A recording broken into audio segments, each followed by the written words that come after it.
awit ang daigdigan, lahat ng naroon.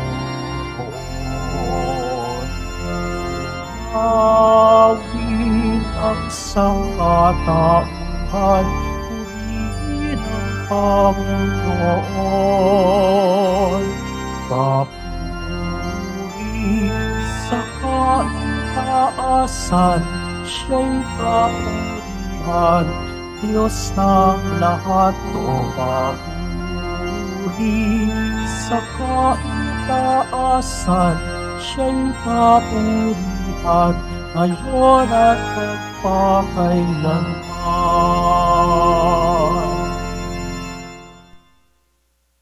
Sa ngala ng Ama at ng Anak at ng Espiritu Santo, Amen. sumainyo ang Panginoon. At sumaiyo rin. Mga kapatid, aminin po natin ang ating mga kasalanan upang marapat tayong gumanap sa banal na pagdiriwang.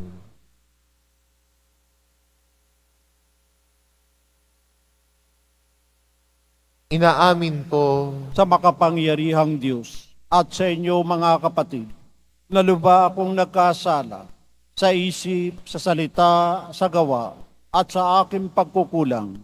Kaya sinasamo ko sa mahal na Birheng Maria, sa lahat ng mga anghel at mga banal, at sa inyo mga kapatid, na ako'y panalangin sa Panginoong ating Diyos. kawaan tayo ng makapangyarihan Diyos, patawarin tayo sa ating mga kasalanan at patnubayan tayo sa buhay na walang hanggan. Amen. Panginoon, kaawaan mo kami. Panginoon, kaawaan mo kami. Kristo, kaawaan mo kami. Kristo, kaawaan mo kami. Panginoon, kaawaan mo kami. Panginoon, kaawaan mo kami.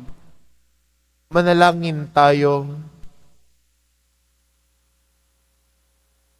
Ama naming makapangyarihan, ibinigay sa iyong sambayanan si San Antonio bilang mahusay na tagapangaral at tagapanalangin para sa mga pangangailangan. Sa pagtulong niyang masundan namin ang ulirang pamumuhay, madama nawa namin ang iyong saklolo sa kagipitan sa pamamagitan ni Hesukristo kasama ng Espiritu Santo magpasawalang hanggan. Amen. Maupo po tayo. Pagbasa mula sa unang aklat ng mga hari.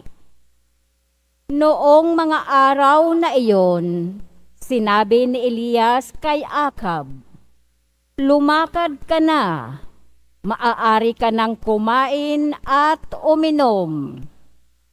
Naririnig ko na ang lagunos ng ulan." Samantalang si Akab ay kumakain at umiinom, umakyat si Elias sa taluktok ng Karmelo. Sumubsob sa lupa. Sinabi niya sa kanyang utusan, "Tumaas ka pa ng kaunti at tumanaw ka sa dagat." Umakyat nga ang utusan at tumanaw sa dagat. "Wala po akong makitang anuman," wika ng utusan. "Ulitin mong makapito," utos ni Elias. Sa ikapitong pagtanaw, napasigaw ang utusan, "May nakikita po akong gapalad na ulap na pumapailangang mula sa dagat." "Madali ka," sabi ni Elias. "Sabihin mo kay Akab na singkawan ang karwahe at lumusong kaagad. Baka siya'y hindi makaalis dahil sa ulan." Kapag dakay, nagdilim ang langit sa kapal ng ulap at biglang bumuhos ang malakas na ulan. Sumakay si Akab sa karwahe at nagmamadaling nagtungo sa Israel. Kinasihan si Elias ng kapangyarihan ng Panginoon. Inililinis niya ang damit at tumakbo sa unahan ng karwahe ng hari hanggang sa pagpasok sa Israel. Ang salita ng Diyos. Salamat sa Diyos. O Diyos, dapat kang awitan, sa Siyon ay papurihan. O Diyos, dapat kang awitan, sa Siyon ay papurihan. Umuulan sa lupain, ganito mo kinakalinga. Umuunlad ang lupa'i, tumataba yaong lupa. Patuloy na umaagos ang bigay mong mga batis. Sa halamang nasa lupa ay ito ang dumidilig. Ganito ang ginawa mo na hindi mo ikinait. O Diyos, dapat kang awitan, sa Siyon ay papurihan. Sa binungkal na bukirin, ang ulan ay masagana. Ang bukirin ay matubig at palaging basang-basa. Sa banayad na pag-ulan ay lumambot yaong lupa. Kaya naman pati itanim ay malago at sariwa. O Diyos, dapat kang awitan, sa Siyon ay papurihan. Nag-aani ng marami sa tulong mong ginagawa. At saan man magpunta kay masaganang masagana. Ang pastulay punong-puno ng matabang mga kawan. Naghahari yaong galak sa lahat ng kaburulan. O Diyos, dapat kang awitan, sa Siyon ay papurihan. Tumayo po tayo.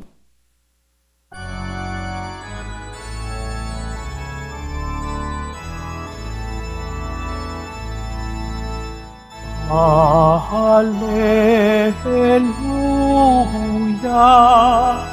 Hallelujah, Hallelujah, Hallelujah.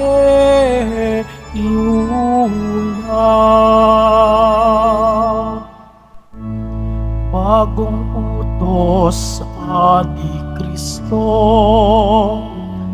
mag-ibigan sana kayo, katulad ng pag-ibig ko. Hallelujah, Hallelujah, Hallelujah,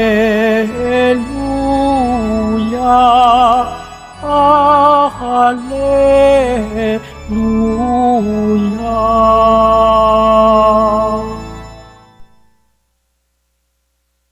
Sumainyo ang Panginoon. At sumayo rin Ang mabuting balita ng Panginoon ayon kay San Mateo. papuri sa iyo, Panginoon. Nung panong iyon sinabi ni Jesus sa kanyang mga alagad, "Sinasabi ko sa inyo, kung ang pagsunod ninyo sa kalooban ng Diyos ay tulad lamang ng pagsunod ng mga iskriba at mga pariseyo, hindi kayo makapapasok sa kaharian ng Diyos. Narinig ninyo na noong unay iniutos sa mga tao, huwag kang papatay. Ang sinumang makamatay ay mananagot sa hukuman. Ngunit ngayon sinasabi ko sa inyo, ang mapuot sa kanyang kapatid ay mananagot sa hukuman. Ang humamak sa kanyang kapatid ay mananagot sa Sanhedrin. At sino mang magsabi sa kanyang kapatid, ulol ka, ay mapapasa apoy ng impyerno. Kaya't kung naghahandog ka sa Diyos at maaalala mo na may sama ng loob sa iyo ang kapatid mo, iwan mo muna ang iyong handog sa harap ng dambana at makipagkasundo ka sa kanya, saka ka magbalik at maghandog sa Diyos. Kung may magsakdal laban sa iyo sa hukuman, makipag-ayos ka sa kanya habang may panahon, bago kanya iharap sa hukom. At kung hindi ibibigay kanya sa hukom, na magbibigay naman sa iyo sa tanod, at ikaw ay mabibilanggo. Sinasabi ko sa inyo, hindi ka makalalabas doon hanggat hindi mo nababayaran ang kahuli-hulihang kusing. Ang mabuting balita ng Panginoon. Pinupuri ka namin, Panginoong Heso Kristo. Maupo po tayo. Ngayon po ay pinagdiriwang po natin ang kapistahan ni San Antonio ng Padua o ng Padova. Karamihan po kilala natin si San Antonio, no, na pinagdadasalan pag may nawawalang bagay. Yun ho agad ang naiisip. Nawawala ho yung susi, no, dadasal kay San Antonio. Pero paano ba nagsimula na tayo ay namimintuo sa kanya pag may nawawalang bagay? Yan ang magandang tanong. Paano ba nagsimula yun? Sa kanyang buhay, isang araw daw nawawala yung libro niya. At yung libro daw ho na yun ay may mga notes daw niya sa kanyang pagdarasal at sa kanyang pag-aaral. At siyempre ho, nung panahon naman nila San Antonio, hindi ho ganun kadami ang mga libro. Hindi pa uuso ang printing press. Pag magsasalin ka ng libro, handwritten, sinusulat ho para dumami yung kopya. Kaya para sa kanya mahalaga yung librong yon. At isang araw nagdasal siya na sana makita niya yung libro niya dahil alam niya yung libro na mahalaga sa kanya may kumuha. May kasamahan siyang kumuha ng libro niya. At nagdasal siya na sana maibalik na yung libro niya na nawawala. Kinabukasan, yung isa niyang kasama, binalik yung libro at nag-sorry sa kanya. Doon nagsimula yung ating pamimintuho kay San Antonio kapag may nawawalang bagay. Pero sana hindi lang natin makita si San Antonio pag may nawawalang bagay lamang.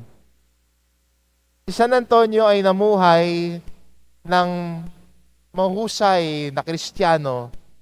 Siya ay naging mabuting tagapagpahayag ng mabuting balita. Sa totoo nga ho niyan, marami hong nakikinig sa kanya.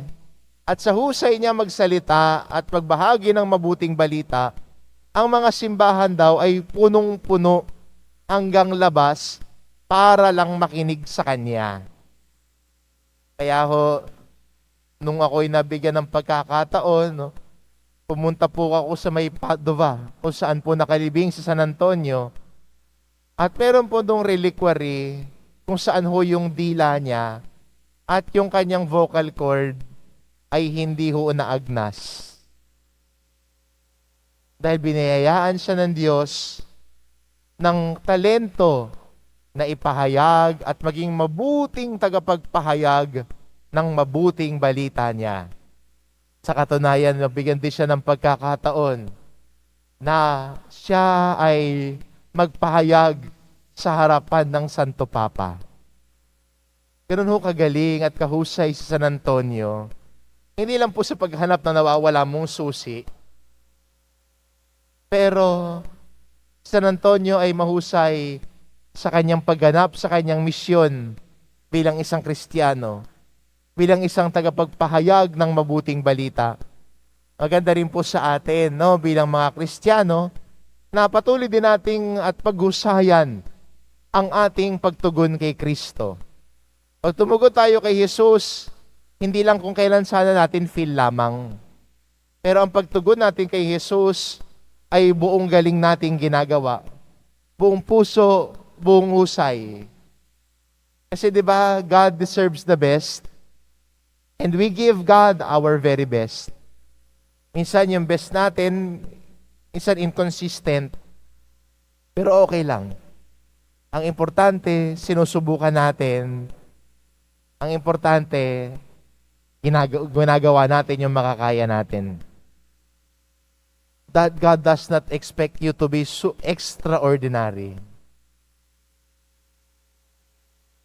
God doesn't expect you to be special. Because you are already special in His eyes. Espesyal ka na sa mata ng Diyos.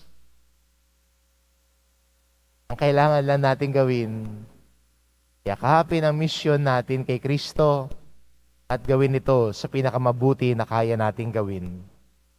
At ganoon ginawa ni San Antonio ang kanyang buhay. Ginawa ang kanyang misyon bilang tagapahayag ng mabuting balita sa pinakamahusay na nakaya niyang gawin. Sa pagpapahayag ng mabuting balita, sa kanyang pakikinig sa kumpisal ng mga nagnanais magbalik loob, at ganoon din ang kanyang pagtalikod sa makasarili.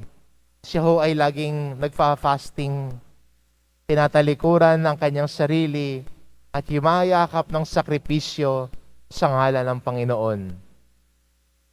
Maganda matutunan natin kay San Antonio ito bilang pagsabuhay natin at patingin natin sa mga santo bilang mga modelo natin sa ating pananampalataya. Tumingin din tayo kay San Antonio ng Padua. Siyang modelo natin sa pananampalataya, sa ating pagganap, sa misyong inaatas na sa atin ng Panginoon ng mahusay at mabuti. Because we give God our very best. Because God is important to us. Amen.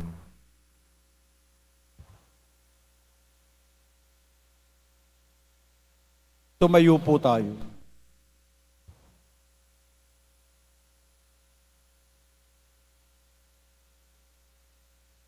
Minamahal ko mga kapatid, manalangin tayo sa Diyos upang makapaghatid sa sanlibutan ng kaligayahan ng pakikipagkasundo.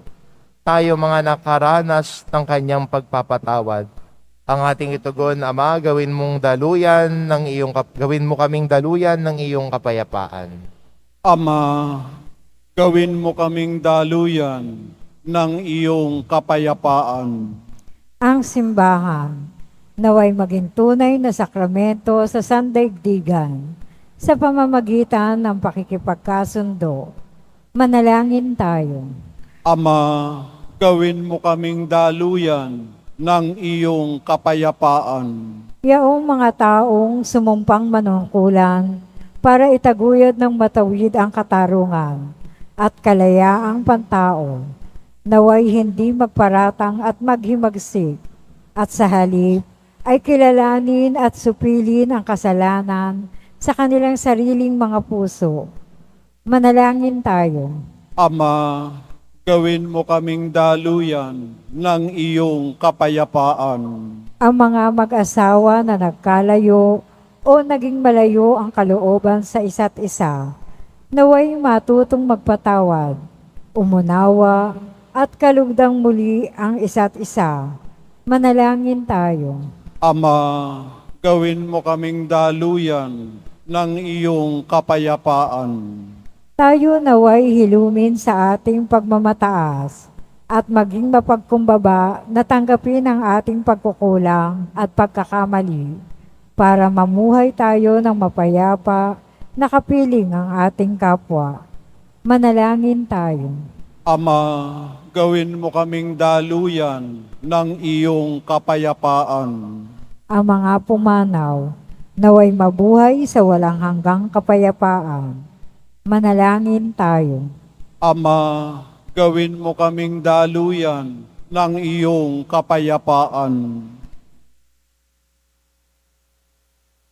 Ama naming nasa langit, ilayo mo kami sa katigasan ng puso at ipaubaya mo na lagi kaming maging handang lumapit sa pakikipagkasundo at hilumin ang anumang uri ng pagkakahiwa-hiwalay. Hinihiling namin ito sa pamamagitan ni Kristong aming Panginoon. Amen. Maupo po tayo.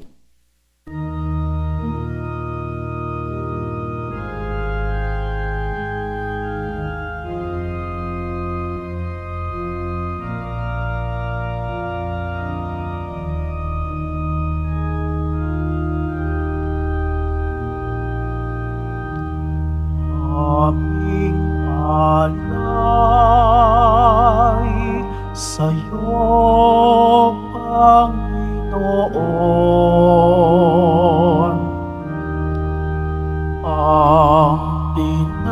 tinapay at alak na iyong kaloob upang munitain ang iyong buhay na inialay nang tayo'y magdiwang bilang isang sambayanan.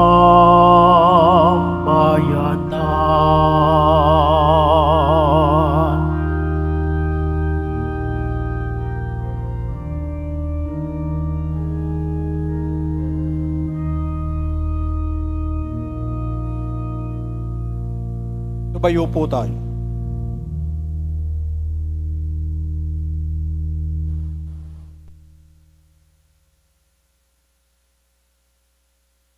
Manalangin kayo mga kapatid upang ang paghahain natin ay kalugdan ng Diyos amang makapangyarihan.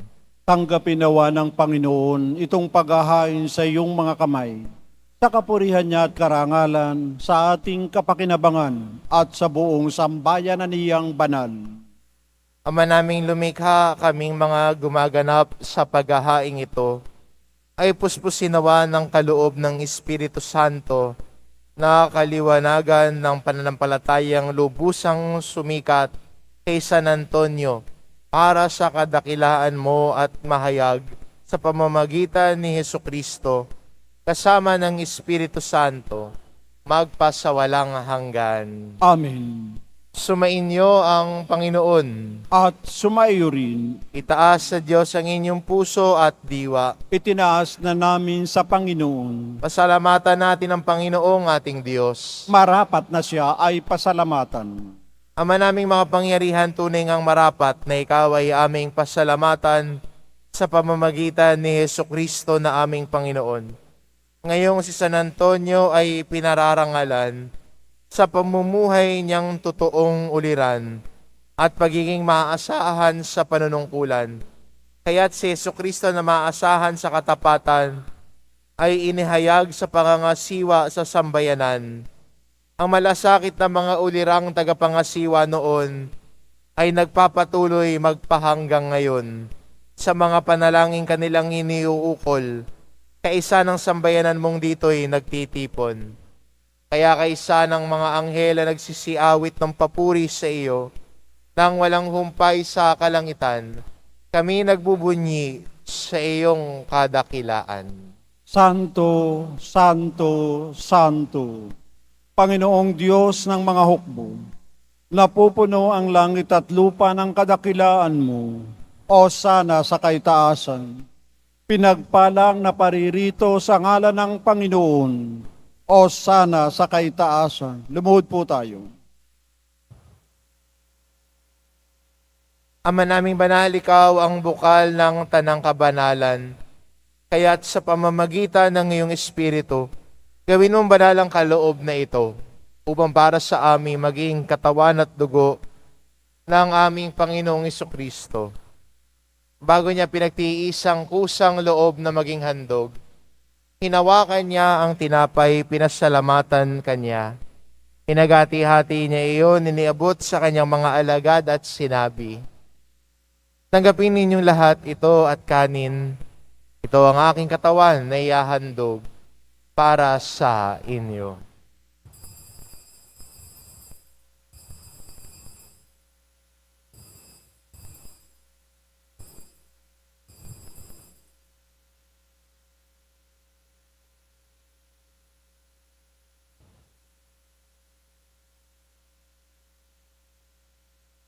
Gayon din naman na matapos ang hapunan, hinawakan niya ang kalis.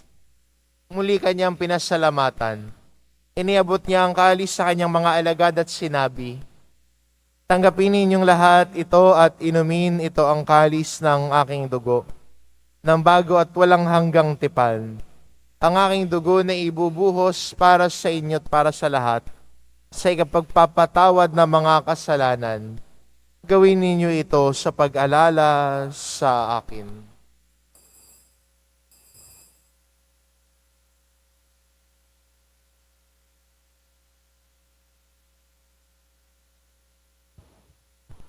Tumayo po tayo. Ipagbunyi natin ang misteryo ng pananampalataya. Si Kristo'y namatay, si Kristo'y nabuhay, si Kristo'y babalik sa wakas ng panahon. Ama, ginagawa namin ngayon ang pag-alala sa pagkamatay at muling pagkabuhay ng iyong anak. Kaya tinaalay namin sa iyo ang tinapay na nagbibigay buhay at ang kalis na nagkakaloob ng kaligtasan. Kami nagpapasalamat dahil kami iyong minarapat na tumayo sa harap mo para maglingkod sa iyo. Isinasamo namin kaming magsasalo-salo sa katawan at dugo ni Kristo ay mabuklod sa pagkakaisa sa pamamagitan ng Espiritu Santo. Ama, lingapin mo ang iyong simbahang laganap sa buong daigdig. Puspusin mo kami sa pag-ibig kay isa ni Francisco na aming Papa at ni Jose na aming Obispo at ng Tanang Kaparian. Alalahanin mo rin ang mga kapatid naming nahimlay na may pag-asang sila'y muling mabubuhay, gayon din ang lahat ng mga pumanaw. Kaawaan mo sila at patuloyin sa iyong kaliwanagan. Kaawaan mo at pagindapatin kaming lahat na makasalo sa iyong buhay na walang wakas. Kaisa na mahal na Birheng Maria na ina ng Diyos, na ang kabiyak ng puso niyang si San Jose, kaisa ng mga apostol at ng lahat ng mga banal na namuhay dito sa daigdig ng kalugod-lugod sa iyo. Maipagdiwang nawa namin ang pagpupuri sa ikararangal mo sa pamamagitan ng iyong anak na aming Panginoong Hesu Kristo.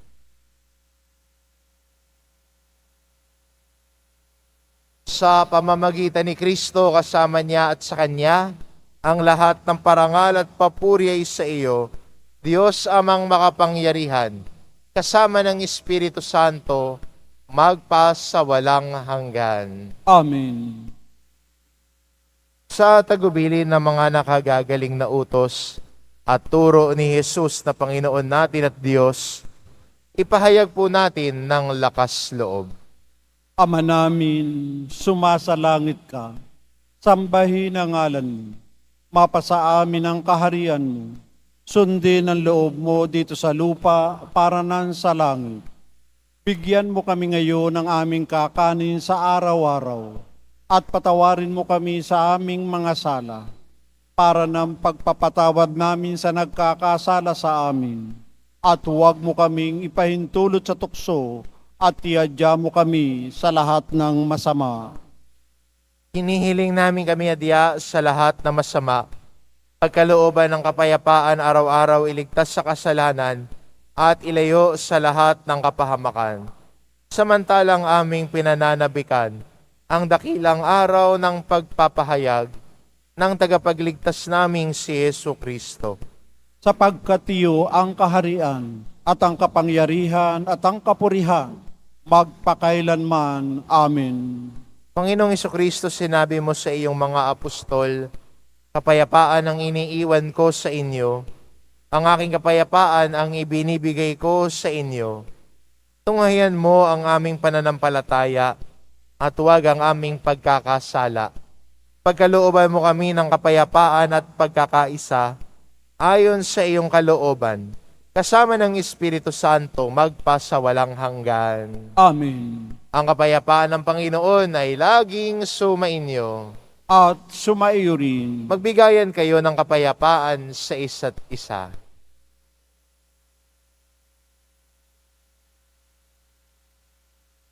Kordero ng Diyos na nag-aalis ng mga kasalanan ng sanlibutan, maawa ka sa amin. Kordero ng Diyos na nag-aalis ng mga kasalanan ng sanlibutan, maawa ka sa amin. Kordero ng Diyos na nag-aalis ng mga kasalanan ng sanlibutan, ipagkaloob mo sa amin ang kapayapaan. Lumuhod po tayo.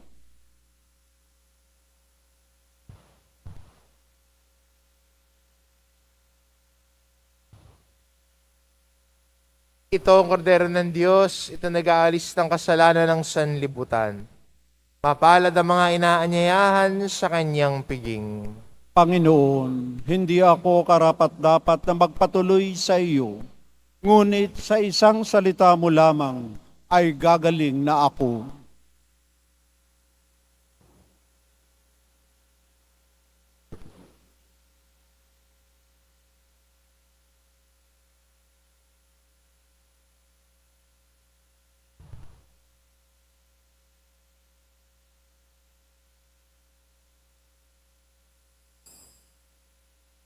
Para sa lahat ng tatanggap ng banal na komunyon, sasagot po tayo ng amin pagkasabi ng pari o ng lay minister ng katawan ni Kristo at isubo agad sa bibig bago umalis sa harapan ng pari o lay minister. Sumunod po tayo.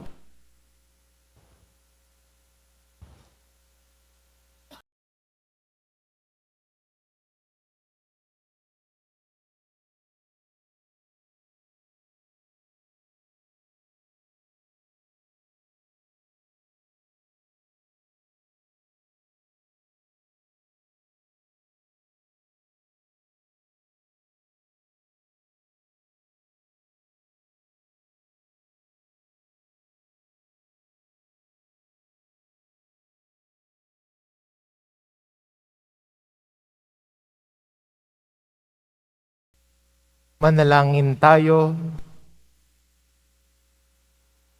Ama naming mapagmahal, kaming tumanggap sa banal na pakikinabang ay dumadalangin sa pagbubunsod sa pangaral ni San Antonio upang mamalagi nawang tumatanaw ng utang na loob sa kinamtan naming iyong mga idinulot sa pamamagitan ni Hesukristo kasama ng Espiritu Santo magpasawalang hanggan. Amen. Sumainyo ang Panginoon. At sumayo rin. Mahal na pong Isus Nazareno, inihayag mo sa pamamagitan ng krus ang walang maliw na pag-ibig ng Diyos sa sangkatauhan.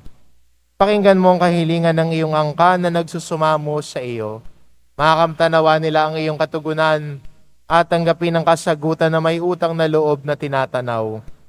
Basbasan din po ninyo ang mga may daladala nilang imahen at dasalan. Sa pamamagitan ng bendisyon na ito, naway maalala nila ang mga pangako nila noon sa binyag, na ikaw ang kanilang iibigin at paglilingkuran, bilang Panginoon magpasawalang hanggan. Amen. At pagpalain kayo ng ating mapagmahal na Diyos, ang Ama, at ang Anak, at ang Espiritu Santo. Amen. Umayo kayo, taglay ang kapayapaan ng poong Jesus Nazareno. Salamat sa Diyos.